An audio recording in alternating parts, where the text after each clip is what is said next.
오늘 우리가 나눌 말씀은 요엘서 3장 1절에서 13절까지 말씀입니다. 승리를 주시는 하나님이라는 제목으로 함께 나누도록 하겠습니다.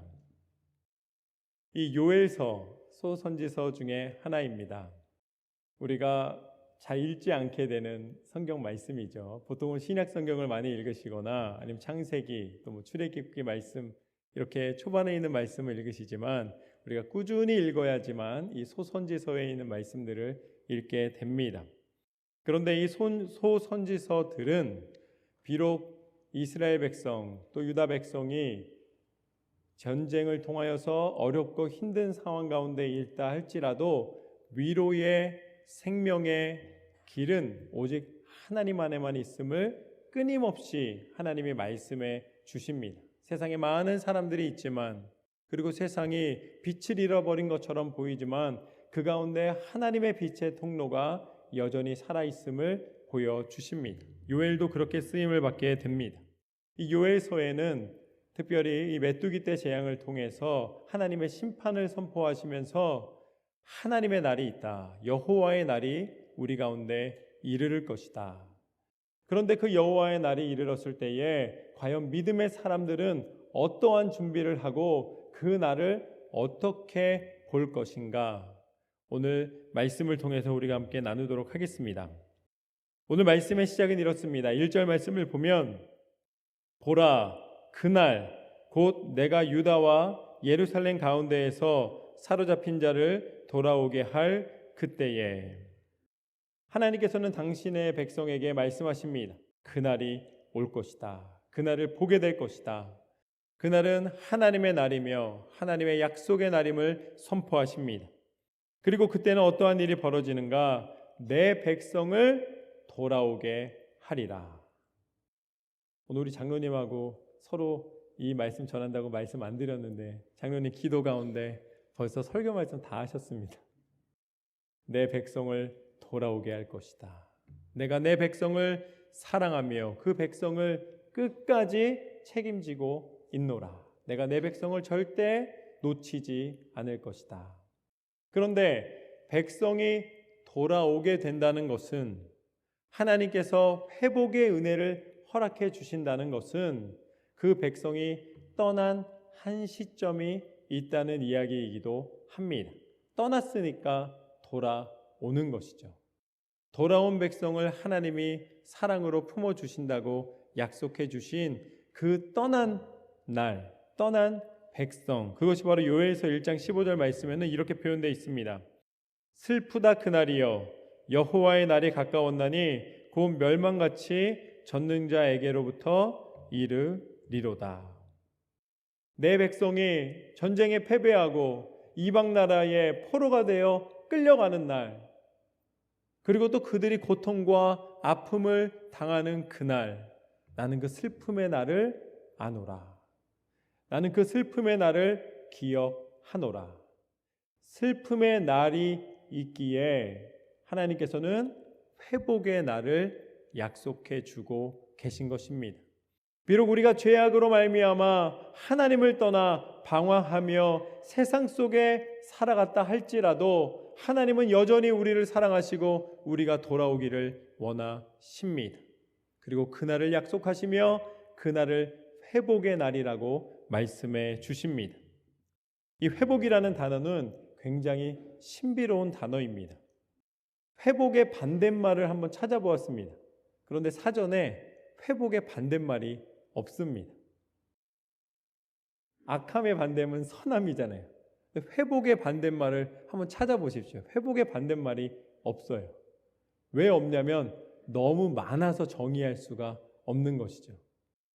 회복의 반대는 질병에서 고침을 받는 것도 우리가 회복이라고 이야기를 합니다. 부서진 것이 다시 붙여져서 온전케 되는 것도 회복이라고 이야기를 합니다.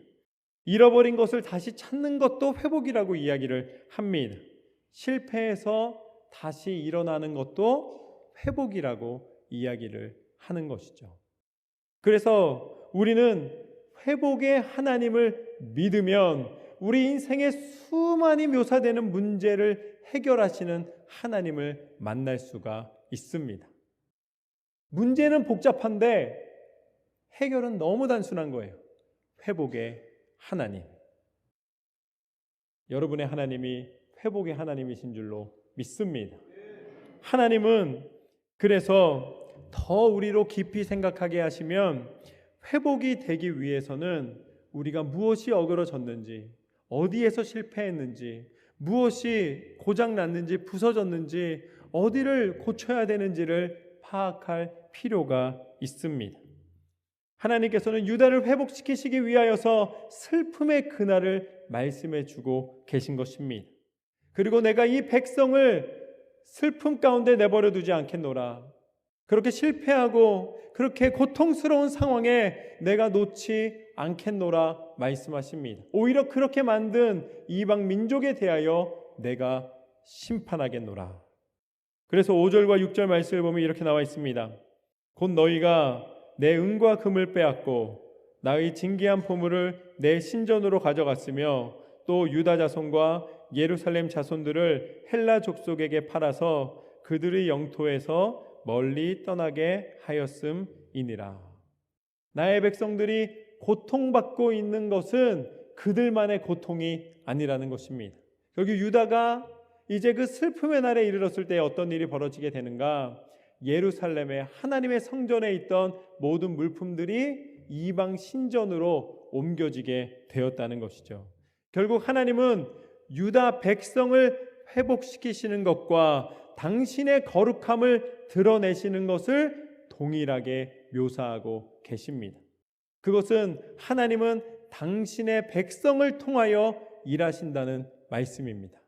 그래서 당신의 백성이 타락하거나 당신의 백성이 떠나가시는 것을 원치 않으시고 슬퍼하시며 안타까워 하십니다. 그러나 당신의 백성이 다시 돌아와 하나님을 섬기며 하나님 앞에 무릎 꿇고 겸손히 순종으로 나아왔을 때에 하나님은 당신의 백성을 통하여 당신의 일을 행하시며 당신의 백성을 통하여 하나님의 회복의 역사를 나타내시는 줄로 믿습니다. 이스라엘 백성의 성전이 다시 회복되게 됩니다. 그 성전에 있던 모든 빼앗겼던 물품들을 하나님이 다시 제자리로 돌려놓습니다. 이 모든 것을 누구를 통해 가능케 하시는가? 당신의 백성을 통하여 가능케 하십니다. 하나님의 거룩하심은 우리를 통해 증거되는 것입니다. 당신의 백성을 사용하셔서 그것을 드러내시는다는 것입니다. 그래서 시편 23편 3절 말씀을 보면은 이렇게 나와 있습니다. 내 영혼을 소생시키시고 자기 이름을 위하여 의의 길로 인도하시는도다. 나를 왜 살리시는가? 나를 왜 회복시키시기를 원하시는가? 하나님이 나를 당신 백성으로 인정해 주시기 때문입니다. 그래서 다시 자기 이름을 위하여 자기 백성을 다시 살리신다고 말씀하고 계십니다. 하나님은 여러분을 끝까지 포기하지 않으시고 여러분을 거룩한 하나님의 통로로 사용하시기를 원하십니다. 그 사랑의 요청에 반응하시기를 주님의 이름으로 축원합니다. 하나님이 여러분을 인도하시기를 원하십니다. 이것이 오늘 말씀의 첫 번째 교훈입니다. 매일의 삶을 하나님의 승리의 선포가 되게 하라. 한 번 더 불러드리겠습니다. 매일의 삶을 하나님의 승리의 선포가 되게 하라. 우리가 매일마다 하나님의 부르심을 받고 하나님의 뜻대로 순종할 때에 하나님은 우리를 통하여 하나님의 승리를 드러내시고 하나님의 거룩함을 나타내신다는 그 말씀입니다. 그런데 한 가지 기억할 것은 하나님이 우리를 회복해 주신 후에 우리에게 기대하시는 승리가 무엇이냐는 것입니다. 우리는 승리, 그러면은 무언가 이기는 것, 그리고 또 성공하는 것, 성취하는 것, 돈을 많이 버는 것, 어떤 남들에게 과시할 수 있는 것이 많아지는 것이라고 기대할 때가 많습니다. 그러나 하나님의 승리는 어찌 보면 그런 부분들은 하나님의 선물입니다. 하나님이 필요하실 때에 공급해 주시는 것이죠. 진정한 하나님의 승리는 무엇인가? 마태복음 25장 말씀에 보면은 예수님께서 이렇게 가르쳐 주고 계십니다. 임금의 비유, 한 나라의 임금의 비유인데 그 임금이 이제 오른편에 있는 자들에게 이야기를 하십니다. 내 아버지께 복받을 자들이여 라고 이야기를 합니다. 그러면서 뭐라 그러냐면 내가 줄일 때에 먹을 것을 주었고 목마를 때에 마시게 하였고 나그네 되었을 때에 영접하였고 헐벗었을 때에 옷을 입혔고 병들었을 때에 돌보았으며 옥에 갇혔을 때에 나에게 와서 보았느니라. 그랬더니 그 오른편에 있던 의인들이 이야기를 합니다. 나는 당신을 만난 적이 없습니다. 내가 언제 당신에게 음식을 나누며 내가 언제 당신을 입히며 내가 언제 당신에게 쓸 것을 채웠습니까? 거할 것을 제공했습니까? 이렇게 물어봅니다. 그때 임금이 대답하여 이르되 내가 진실로 너에게 이르노니 너희가 여기 내 형제 중에 지극히 작은 자 하나에게 한 것이 곧 내게 한 것이니라. 할렐루야. 하나님이 우리 가운데 기대하시는 승리는 무엇인가? 높은 자리에 앉아서 군림하는 것이 아닙니다. 오히려 내게 허락된 것을 나누며 사랑으로 베풀며 그들의 마음을 만지며 그들을 위하여 기도하는 것입니다. 연약한 이들을 위하여 함께하는 것, 그것이 예수님이 이 땅 가운데 우리 가운데 오셔서 주신 승리임을 보게 되는 것이죠. 저는 여러분의 인생이 하나님이 허락하신 진정한 승리하는 삶이 되시기를 주님의 이름으로 축원합니다. 하나님은 우리를 통하여 그 나눔과 베품과 사랑을 통하여 하나님의 승리를 알게 하여 주십니다. 예수님을 보십시오. 하나님의 승리가 세상과 다르기 때문에 예수님은 군인들이 와서 사람들의 모함을 듣고 이제 끌려가게 됩니다. 그 끌려갈 때 예수님은 힘이 없어서 끌려가신 것이 아닙니다. 온 땅과 만물을 말 한마디로 움직이실 수 있는 예수님이셨지만 예수님은 하나님 앞에 철저히 순종함으로 끌려가셨습니다. 그리고 세상이 말하는 가장 처절한 곳, 가장 아프고 힘겨운 곳, 그 십자가에 달려 죽게 되셨습니다. 사람들은 그것을 실패라고 여겼습니다. 사람들은 조롱하며 그것을 비웃었습니다. 왜냐하면 내가 왕이라면서 이 초라한 모습이 무엇이냐라는 것이었습니다. 내가 진정으로 능력이 있고 내가 진정으로 하나님이거든 내려오라고 조롱하였습니다. 그러나 예수님은 세상이 말하는 승리가 아닌 하나님의 승리를 선포하기 위하여서 그 십자가 위에서 끝까지 물과 피를 다 쏟으시기까지 포기하지 않으셨습니다. 견디셨습니다. 그래서 우리는 세상이 말하는 어리석음, 세상이 말하는 그 실패라는 십자가가 우리 모든 믿는 그리스도인에게는 승리의 증거인 줄로 믿습니다. 우리가 자랑할 것은 예수 그리스도의 승리의 십자가입니다. 나를 사랑하신 분, 나를 위하여 죽으시기까지 절대 포기하지 않으신 승리의 하나님, 예수 그리스도의 십자가를 들고 우리는 땅끝까지 이르러 복음을 증거하는 것입니다. 이것이 바로 진정한 하나님의 승리인 줄로 믿습니다.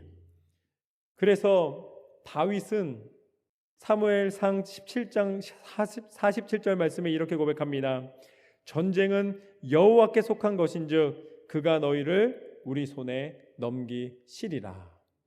내가 이기는 것 같고 내가 행하는 것 같지만 우리의 모든 삶의 순간순간이 하나님의 손에 있다는 것을 기억하십시오. 하나님을 의지하며 나아갈 때에 하나님이 도우시고 하나님이 역사하여 주시는 줄로 믿습니다. 제가 맨 처음 갈보리 교회에 부임했을 때 제일 많이 들은 말이 있습니다. 목사님, 우리 교회는 크기는 큰데 선교가 적습니다 라는 말씀이셨습니다. 한두 분이 말씀하신 게 아닙니다. 그래서 제가 한번 이렇게 쭉 돌아봤더니 선교에 대한 비전과 선교에 대한 열정이 어느 교회보다 훨씬 더 우리 교회 강렬한 거예요. 그런데 그것이 이제 성도님들 안에서 소통이 안 되니까 잘 모르고 계시는 부분들이 있으시더라고요. 그래서 하나님 앞에 기도했습니다. 하나님, 내년에 어떻게 해야 될까요? 그랬더니 하나님이 기도하는데 갑자기 기드온의 300용사와 같이 300선교를 선포해라 라는 마음을 주셨습니다. 그래서 순종함으로 선포했습니다. 제가 한 거는 하나님이 하라고 하셔서 선포한 것 뿐입니다. 내년 비전은 300선교입니다. 할렐루야. 하나님이 행하시는 줄로 믿습니다. 300선교 했더니 저는 솔직히 기드온의 300용사 생각하고 선포했는데 다들 목사님 어떻게 300명이 합니까? 물어보시더라고요. 그래서 300명이 되었습니다. 그런데 지금 250명이 넘는 분이 이미 참여하고 계시는 거예요. 보내는 선교사로 또 가는 선교사로 여러 지역을 다니며 또 가까운 곳에서 또 전도를 하며 하나님의 복음을 선포하고 있습니다. 하나님을 의지할 때에 하나님이 승리케 하여 주십니다. 그래서 이제 내년을 놓고 기도하고 있었습니다. 하나님, 올해 300선교니까 내년에는 어떻게 할까요? 내년에 500선교 그 다음에는 800선교 1000선교 이렇게 할까요? 그런데 300선교에 대한 그 의미가 너무 좋은 거예요. 그래서 하나님 앞에 하나님 이거 어떻게 하면은 300선교를 유지하는데 내년에 더 큰 열매를 기대할 수 있을까요? 이렇게 기도하는 가운데 하나님이 주신 마음이 있습니다. 이제는 300명이 아니라 우리 갈보리 교회를 통해 선교지와 또 연약한 교회 300교회를 섬기는 갈보리 교회가 될 줄로 믿습니다. 또한 300선교사를 후원하는 교회가 되게 하실 줄로 믿습니다. 300개 국가가 되지 않을까까지 생각을 하고 있습니다. 하나님이 우리에게 주신 꿈이 크고 놀랍기 때문에 우리는 순종하며 나아가는 것입니다. 하나님은 우리를 통해 하나님의 거룩함을 드러내시며 매일마다 하나님의 승리에 동참케 하시는 줄로 믿습니다. 계속해서 9절과 10절 말씀을 보면 이렇게 나와 있습니다. 너희는 모든 민족에게 이렇게 널리 선포할지어다. 너희는 전쟁을 준비하고 용사를 격려하고 병사로 다 가까이 나와서 올라오게 할지어다. 너희는 보습을 쳐서 칼을 만들지어다. 낫을 쳐서 창을 만들지어다. 악한 자도 이르기를 나는 강하다 할지어다. 이것이 오늘 말씀의 두 번째 교훈입니다. 나는 강하다 할지어다. 나는 강하다 할지어다. 하나님은 교만을 싫어하십니다. 교만을 미워하십니다. 사단의 특징이 교만입니다. 사단은 강한 척합니다. 그런데 오늘 하나님이 왜 교만을 싫어하시는데 우리한테 강하다 할지어다 라고 말씀하실까 아마 의문이 들 것입니다. 그래서 오늘 말씀에 나와 있는 것처럼 우리가 비록 연약하지만 하나님을 의지해서 나아갈 때에 하나님이 우리를 강하게 하여 주시는 줄로 믿습니다. 우리를 강건케 하시고 우리를 세우시고 우리로 하나님의 일을 선포케 하여 주신다는 것이죠. 민수기 13장 말씀을 보면 가나안 땅에 들어가기 전에 12명의 정탐꾼이 가나안 땅을 살펴보고 돌아옵니다. 그런데 돌아온 10명이 악평하여 이르되, 말씀에 보면 뭐라고 나와 있냐면 악평하여 이르되 우리가 두루 다녀보니 그 땅은 참 기름지고 풍성한 물과 또 나무들이 풍성한 땅입니다. 참 좋은 땅입니다. 그렇지만 그 땅에는 신장이 장대한 자들이 있고 네피림의 후손인 아낙 자손이 있어서 우리가 들어가 정복하는 것은 불가능할 것 같습니다. 이것은 우리가 할 수 있는 것이 아닙니다 라고 보고를 합니다. 그렇지만 그때 갈렙이 모세 앞에서 이렇게 이야기를 합니다. 우리가 곧 올라가서 그 땅을 취하자. 이 땅은 하나님이 우리에게 주신 땅이라. 이 땅은 우리의 힘으로 정복하는 땅이 아니라 하나님이 우리로 이기게 하시는 땅이라. 그 10명의 정탐꾼도 가나안 땅에 들어갈 수 없었습니다. 오직 두 사람, 그때 하나님의 일을 선포하며 기도했던 여호수아와 갈렙만이 가나안 땅을 밟았다는 사실을 기억하십시오. 하나님의 관점으로 세상을 볼 때 이 땅 가운데 세상이 바라는 욕심, 세상이 바라는 승리가 아니라 하나님의 승리, 하나님의 거룩함을 드러낼 수가 있는 것입니다. 갈보리 교회는 부흥할 줄로 믿습니다. 갈보리 교회 예배는 점점 더 부흥하여 이 세상의 많은 교회들이 이제 버티는 것이다, 점점 줄어들고 있다, 점점 이제 힘을 잃고 있다 하는 이 시점에 오히려 하나님의 영광을 선포하며 갈보리 교회는 강하다. 할렐루야. 갈보리 교회가 강한 이유는 하나님 말씀대로 강하다 할지어다라는 말씀 순종하여 제가 선포합니다. 나는 강하다. 저를 좀 따라 하시겠습니다. 한번 같이 하겠습니다. 시작. 나는 강하다. 나는 강하다. 이러시면 안 되고 나는 강하다. 세게 외치는 겁니다. 제가 먼저 선창할 테니까 후창으로 따라오십시오. 나는 강하다. 갈보리 교회는 강하다. 할렐루야. 우리 하나님께 영광의 박수 올려드리겠습니다. 하나님이 오늘 말씀 가운데 선포하라 하셨습니다. 나는 강하다 할지어다. 여러분, 어떠한 상황 속에서도 연약하여 슬퍼하며 울며 스스로 낙심하지 마십시오. 하나님이 여러분과 반드시 함께 하신다는 사실을 기억하십시오. 나는 강하다 할지어다. 하나님이 함께 하시기에 이기게 하실 줄로 믿습니다. 그렇게 하나님이 우리에게 힘 주시기에 11절부터 13절까지 말씀을 보면 이렇게 나와 있습니다. 사면의 민족들아 너희는 속히 와서 모일지어다. 여호와여 주의 용사들로 그리로 내려오게 하옵소서. 민족들이 일어나서 여호사밧 골짜기로 올라올지어다. 내가 거기에 앉아서 사면의 민족들을 다 심판하리로다. 너희는 낫을 쓰라. 곡식이 익었도다. 와서 밟을지어다. 포도주 틀이 가득히 차고 포도주 독이 넘치니 그들의 악이 크미로다. 하나님 말씀하셨습니다. 포도주 항아리에 포도주가 가득 담기었다. 이제 걷어진 곡식이 밟아서 이제 모든 것을 다 이 모든 결을 분리하여서 하나님의 알곡을 곡간에 드릴 때가 됐다는 것입니다. 모든 것이 풍성하여져서 하나님의 영광을 축제하며 즐거워하며 선포할 때가 되었다는 것입니다.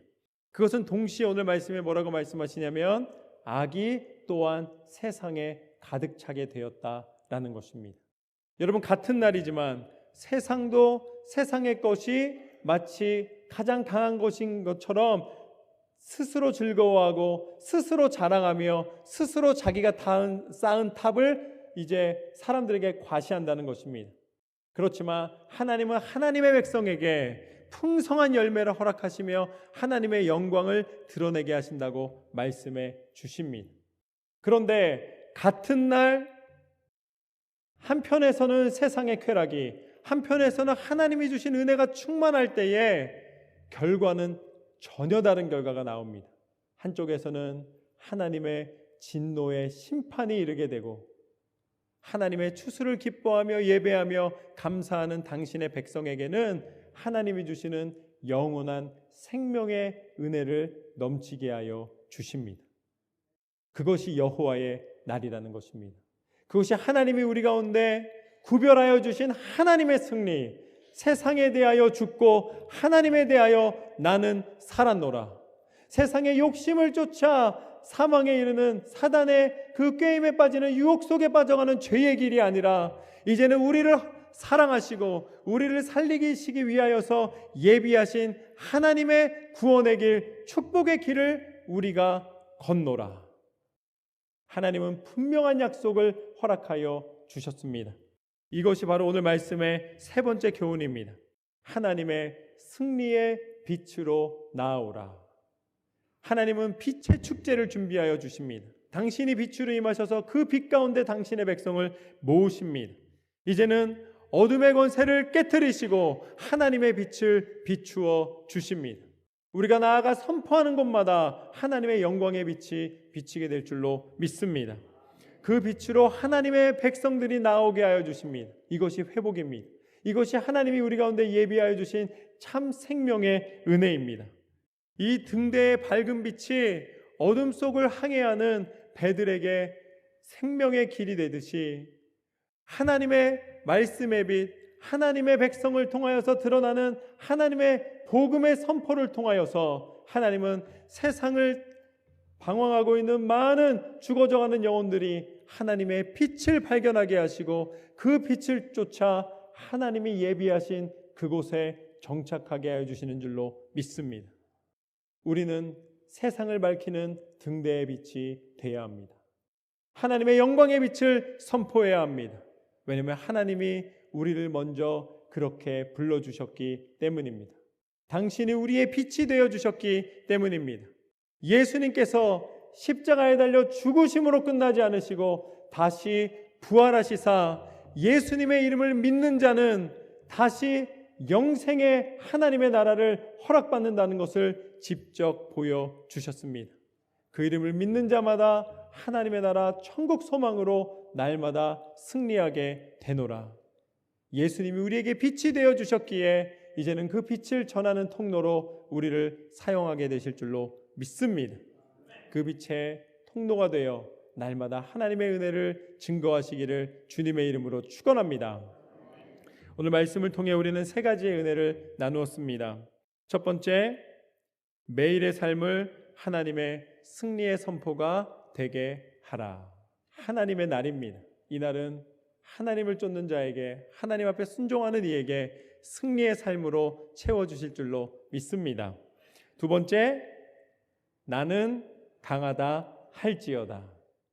우울하고 연약하다 생각되고 힘들다 생각할 때 한번 이 말씀을 기억하십시오. 나는 강하다. 하나님이 주신 힘을 받으시기를 주님의 이름으로 축원합니다. 마지막으로 하나님의 승리의 빛으로 모이라. 하나님의 승리의 빛으로 나아오라.